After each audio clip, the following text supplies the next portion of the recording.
আমার আল্লাহ ডাক দিয়া বলে, শুনে রাখো যারা আল্লাহর বন্ধু, আমি আল্লাহ পাক রব্বুল আলামিন ঘোষণা করলাম ওই সমস্ত বন্ধুদের দুনিয়ার জমিনে টেনশন নাই, আখিরাতেও জাহান্নামে যাওয়ার কোনো ভয় দুশ্চিন্তা থাকবে না। আর তাদের গুণ থাকবে দুইটা, আল্লাযীনা আমানু ওয়া কানু ইয়াত্তাকুন। এই সমস্ত বন্ধুদের দুইটা গুণ থাকবে। এক নাম্বার তারা হবে মুমিন, দুই নাম্বার তারা হবে মুত্তাকি। সুবহানাল্লাহ ওয়া বিহামদিহি। ঈমানদার আর মুত্তাকি যদি হয়, আবার আল্লাহ পাক বলেন তাদের জন্য সুসংবাদ, লাহুমুল বুশরা ফিল হায়াতিদ দুনিয়া ওয়া ফিল আখিরাহ। তাদের জন্য সুসংবাদ কোথায় বলে দুনিয়ায়, আর কোথায় বলে আখিরাতে। আল্লাহ পাক দুনিয়াও তাদের জন্য সুসংবাদ দিলেন কিসের বলে জান্নাতের, আবার আখিরাতে আল্লাহ পাক জান্নাত দান করে দিবেন। আমার আল্লাহ পাক ডাক দিয়া বলেন, লা তাবদীলা লিকালিমাতিল্লাহ। আল্লাহ পাক যাহা বলে এক বিন্দু মিথ্যা নয়, 100 সব সত্য। এ ভাইরা আমার খুব বুঝবেন, এই জন্য নবী আমার ডাক দিয়া বলেন, মান ক্বালা লা ইলাহা ইল্লাল্লাহ ঈমানান ওয়া ইহতিসাবান ফাদাখালাল জান্নাহ। কোন বান্দা যদি ঈমানের সঙ্গে একবার এই কালেমা পাঠ করে, লা ইলাহা ইল্লাল্লাহ, নবী করিম সাল্লাল্লাহু আলাইহি ওয়াসাল্লাম বলেন, আমার আল্লাহ ওই বান্দাকে একদিন না একদিন আল্লাহর জান্নাত দিবেন। সুবহানাল্লাহ। এ মুসলমান, এই কারণে আল্লাহকে বন্ধু বানানো প্রত্যেকটা ঈমানদারের জন্য কর্তব্য। ঈমানদার দাবি করে কিন্তু নামাজ আদায় করে না, ঈমানদার দাবি করে সুন্নত মানে না, ঈমানদার দাবি করে তেলাওয়াত করে না। ঘরের মধ্যে টিভিটা সুন্দর করে ঢাকার মতো কাপড় পাওয়া যায়, কিন্তু ওই তাকের মধ্যে কোরআন দেওয়া আছে, কোরআনটা ঢাকার মতো কাপড় মিলে না, মোছার মতো মানুষও মিলে না। এই বান্দাটা আবার নিজেকে মুসলমান দাবি করে। আগের মুসলমান আর বর্তমানের মুসলমানে পার্থক্য আছে না নাই? আগের কালের জামানার দেখতেন ইমানদার ছাড়া ছিল মুত্তাকি যারা ছিল, এত পরিমাণে মুত্তাকি যার কারণে কোনো মুরব্বী মহিলারাও পর্যন্ত রাস্তা দিয়ে হেঁটে যাইতো, সকালবেলা অথবা বিকালবেলা অথবা দুপুরবেলা রাস্তা দিয়ে হাঁটবে, দূর থেকে কোনো পুরুষ যদি তারা দেখতেন, আমাদের আগের 20 বছর 30 বছর আগের মহিলাদের কথা বলতেছি, দূর থেকে কোনো পুরুষ দেখার সাথে সাথে ওড়নাটা সুন্দর করে মাথার মধ্যে ঝুলায় দিয়া ওই সুন্দর কারো বাড়ির চিপার মধ্যে দাঁড়ায় থাকতো, অথবা পুকুর পাড়ে দাঁড়ায় থাকতো, অথবা গাছের আড়ালে লুকায় থাকতো। কেন? যাতে কোনো আল্লাহর বান্দা পরপুরুষ আমার চেহারাও কি এমনকি কাপড়ও যেন না দেখে। এ মুসলমান, 20-30 বছর আগের কথা যদি বললাম আর বর্তমান সময়ের কথা যদি বলি, তাহলে এটা আমাদের দেশে বর্তমান সময়ে মা বোনরা পর্দা করা তো দূরের কথা, পুরুষ মানুষ দেখলে বুকের ওড়না থাকলেও সেটা আরেকবার সরায় দেখায় দেয়। আগের কালের মুসলমান আর এখনকার মুসলমান, আগের কালের মুত্তাকি বর্তমানের মুত্তাকির মধ্যে পার্থক্য। আগের জামানার মুত্তাকি আর বর্তমানের মুত্তাকির মধ্যে আসমান জমিন তফাৎ। আগের মুত্তাকি সকালবেলা তেলাওয়াত না করে কোনোদিন ঘরের কাজে যেত না, চাকরিতে যেত না। আমি আমার দাদাদের কথা যদি বলি, আমাদের চাচাদের কথা যদি বলি, আমাদের ফুফা ফুফিদের কথা বলি, গ্রামগঞ্জে এখন দেখা যায় হয়তো, কিন্তু খুব কম দেখা যায়। কিন্তু 20-30 বছর আগের ঘটনা যদি আপনাদেরকে শোনাই, আপনারাও মিলায় দেখেন একই অবস্থা। সকালবেলা আপনার দাদি, আপনার নানি, আপনার চাচা একদিনও নাই যে তেলাওয়াত করে নাই। বিকেলবেলা সূরা ওয়াকিয়া তেলাওয়াত না করে কবি জ্বালাইতো না, রাত্রিবেলা সূরা মুলক তেলাওয়াত না করে ঘুমাইতে যাইতো না। সকাল সন্ধ্যা তেলাওয়াত। আবার যখন ঘুম থেকে জাগবেন, তাকায় দেখতেন আপনার বাবা তেলাওয়াত করে, আপনার মা তেলাওয়াত করে। আমি আমার নিজের কথাও বলি, আমি যখন ছোটবেলায় বুঝ যখন হয়ে গেছে, বুঝ হওয়ার পর থেকে নিয়ে এখনো পর্যন্ত দেখি আমাদের ছোটবেলায় ঘুম ভাঙতো। ঘুমটা ভাঙতো কি দিয়া? গানের আওয়াজে বলে না না। ঘুম ভাঙতো কি দিয়া? নগ্নতার আওয়াজে বলে না না। আমি আমার নিজের কথা বলি, আমার ঘুম ভাঙতো আমার বাবার মায়ের কোরআন তেলাওয়াত আর জিকিরের আওয়াজে। সকালবেলা ঘুম থেকে জেগে দেখতাম বাবা তেলাওয়াত করে, সকালবেলা ঘুম থেকে জেগে দেখতাম মা সুন্দর করে জিকির আদায় করে। মায়ের কোলের মধ্যে যায় মাথাটা লাগায় শুইতাম, হাতের মধ্যে সুন্দর করে মাথায় হাতটা বলে দিত সুবহানাল্লাহ আলহামদুলিল্লাহ লা ইলাহা ইল্লাল্লাহ। সকালবেলা নির্মল বাতাসের মধ্যে আমাদের মাথায় কালেমার ছোঁয়া লাগছে। বর্তমান সময়ের হালতটা চিন্তা করেন। আমাদের সময় আমাদের ঘুম ভাঙতো মা বাবার কোরআন তেলাওয়াতের আওয়াজে, আর বর্তমান সময়ের বাচ্চাদের ঘুম ভাঙে মা বাবার মোবাইল, ফেসবুক আর ইউটিউবের আওয়াজে। ঠিক কিনা? তুমি নবীর উম্মত দাবি করো সুন্নাহ মানো না, নবীর অপমানে তোমার হৃদয় কাঁদে না। নবীর উম্মত দাবি করো সুন্নাহ মানো না, নবীর অপমানে তোমার হৃদয় কাঁদে না। তুমি বিজাতীয় সংস্কৃতিতে সপেছ পরাণ, তুমি বিজাতীয় সংস্কৃতিতে সপেছ পরাণ। তুমি কেমন মুসলমান, তুমি কেমন মুসলমান, ঠিক কিনা? নামাজের সাথে নাই পরিচয়, মানো না কোরআন। নামাজের সাথে নাই পরিচয়, মানো না কোরআন। তুমি কেমন মুসলমান, তুমি কেমন মুসলমান, ঠিক না বেটি? তুমি রমজান এলে রাখো না রোজা, দিনকে করো আঘাত। পয়সা কড়ির নেই তো অভাব, দাও না তো যাকাত। ইমানদারির বড়াই করো, ইমানদারির বড়াই করো, নেই তোমার ইমান। তুমি ইমানদারির বড়াই করো, নেই তোমার ইমান। তুমি কেমন মুসলমান, তুমি কেমন মুসলমান? আছে না নাই? মুসলমান দাবি করে, বন্ধুত্ব সব ইহুদি নাসারার সঙ্গে, মন মানসিকতা উদার দেখাইতে যায়। আমাদের দেশে কিছু মুসলমানের ঘরের সন্তানেরা সব বন্ধু বানায় যাদেরকে, সব হলো ইহুদি নাসারা, নাস্তিক, বেঈমান। মনে রাখবেন, আমার আল্লাহ ডাক দেয়া বলেন, লা তাত্তাখিযুল ইয়াহুদা ওয়ান নাসারা আউলিয়া বা'দুহুম আউলিয়াউ বা'দ। খবরদার, জমিনের মধ্যে কোন ইহুদি নাসারাকে বন্ধু বানায় না, কারণ তারা তাদের বন্ধু। ইহুদি নাসারা যতই ভদ্র হোক, সভ্য হোক, সুশীল হোক, ইহুদি নাসারা মুশরিক বেঈমান কোনদিন মুসলমানের বন্ধু হতে পারে না। তারা তাদের বন্ধু, আমরা আমাদের বন্ধু।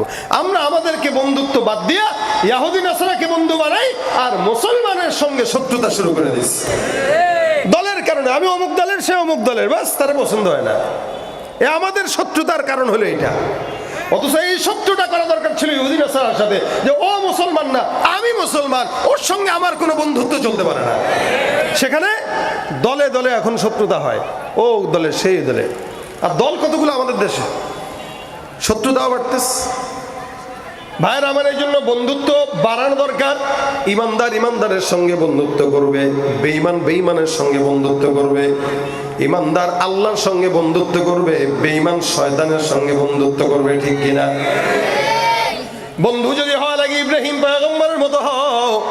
ইব্রাহিম নবী আগুনের মধ্যে যখন ফেলে, আল্লাহ পাক রব্বুল আলামিনকে কত বড় বন্ধু বানায় নেয়, চিন্তা করে দেখেন।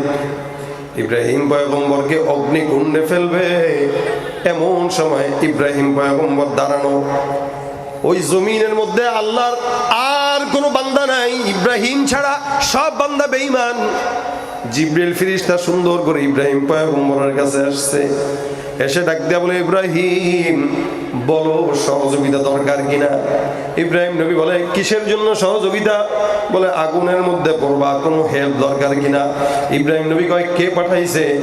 আমি নিজের থেকে আসছি। আল্লাহ নবী ইব্রাহিম পয়গম্বর ডাক দিয়া বলে, তোমার কেন আসা লাগবে? আমার মাওলাই কি বেঁচে নাই নাকি? জিবরাইল ডাক দিয়া কয়, অবশ্যই আছে। মাওলাই যদি থাকে, তোমার মতো ফেরেশতার দরকার নাই। আমি ইব্রাহিমের জন্য আমার মাওলা একাই যথেষ্ট। ফেরেশতাকে পাঠায় দিস, যা ভাগ, আসছে আমারও সহযোগিতা করতে। আমি তো আমার বন্ধুত্ব মালিকের সঙ্গে করছি, আমার তো বন্ধু আল্লাহ। জমিনের মধ্যে একজন ইমানদার, একজন মুসলমান, একজন আল্লাহওয়ালার বন্ধু হতে পারে কে? আরো জোরে কোন? বন্ধুত্ব রাখবো কার সঙ্গে?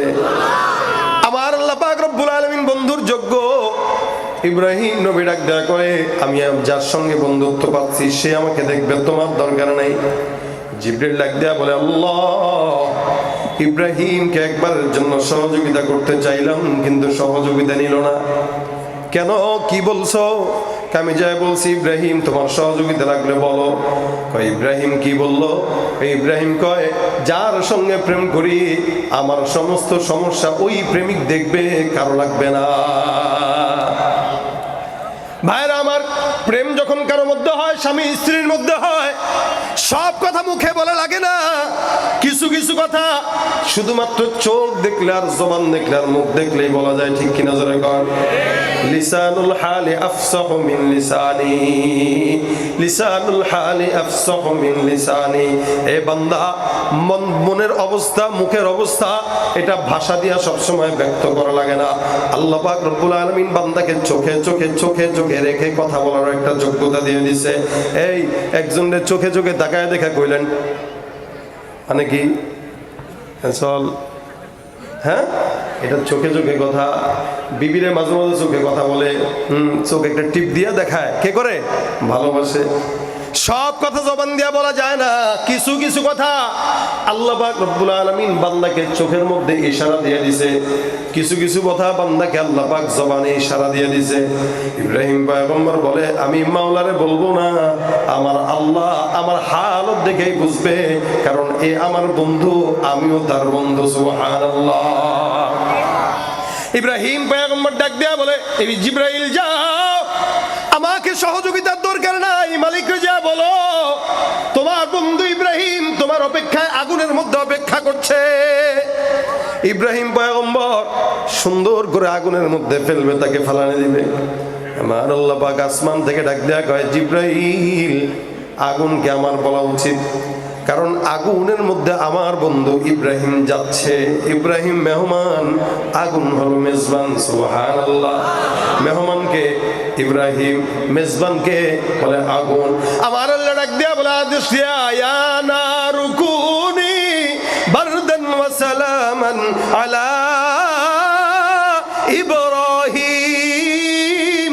আমার আল্লাহ পাক রব্বুল আলামিন ডাক দিয়া বলে, আগুন জমিনের মধ্যে এতদিন পর্যন্ত ইব্রাহিম ছিল, এখন তোমার কাছে আসবে। আমি আল্লাহ পাক রব্বুল আলামিন বলে দিলাম, আগুন খবরদার, আমার পয়গম্বর ইব্রাহিম তোমার কাছে আসতেছে। হে আগুন, তোমার কাছে আমার একটা কথা আদেশ, আমার নবী ইব্রাহিম পয়গম্বর বন্ধু তোমার কাছে যতক্ষণ থাকবে, আগুন খবরদার বেয়াদবি করা যাবে না, খবরদার কথা শুনতে হবে, খবরদার এলোমেলো কোনো কাজ করা যাবে না। তোর কাজ তো সবকিছু জ্বালা দেওয়া, এই কয়টা দিন তুই সুন্দর করে শান্ত হয়ে থাকবি। যতদিন আমার পয়গম্বর ইব্রাহিম তোর মধ্যে থাকবে, ততদিন তুই আগুন ইব্রাহিমের জন্য শান্তির বিছানা হয়ে যা। বন্দেগানে খাস আল্লাহ মুল গুয়ুব দরজাহাজা নে জওয়াসিসুল কুলুব জমিসর শবু ये पीराहन शनीदी चरादर चाहे किनानस नदीदी। তুমি পারো করতে মোচন অভাব দুঃখী লোকের, তুমি পরম মুক্তিদাতা মালিকে জগতের। তুমি পারো করতে মোচন অভাব দুঃখী লোকের, তুমি পরম মুক্তিদাতা মালিকে জগতের। তোমার কাছে চাই যে পানা, তোমার কাছে চাই যে পানা, আমরা প্রতিদিন তোমার দয়ায় পূর্ণ আমার সারা নিশিদিন। আল্লাহ তুমি দয়ার সাগর, আল্লাহ তুমি দয়ার সাগর, রহমানুর রহিম। তোমার দয়ায় পূর্ণ আমার সারা নিশিদিন। কার দয়া? মহব্বত করেন কে? বন্ধু বানাবো কাকে? এ ভাইরা আমার, কেউ যদি বন্ধু বানায়, মুমিন হয়ে যায়, একদিন না একদিন যাবে কোথায়? জান্নাতে। জোরে বলেন কোথায়? জান্নাতে। সবচাইতে একদম আদনা থেকে আদনা ইমানদার, সবচাইতে মুনাফিক ইমানদার, সেও যদি জাহান্নামে যায় কিন্তু ইমানদার ছিল, ইমানের কারণে কোটি কোটি কোটি কোটি কোটি বছর জাহান্নামে জ্বলার পরেও শুধুমাত্র নবী বলেন মিসকালা যাররাতিন মিন মিসকালা হাববাতিন মিন খারদাল, একদম সরিষার দানা পরিমাণ ঈমান যদি কারো অন্তরে থাকে, একদিন না একদিন আল্লাহর জান্নাতে চলে যাবে।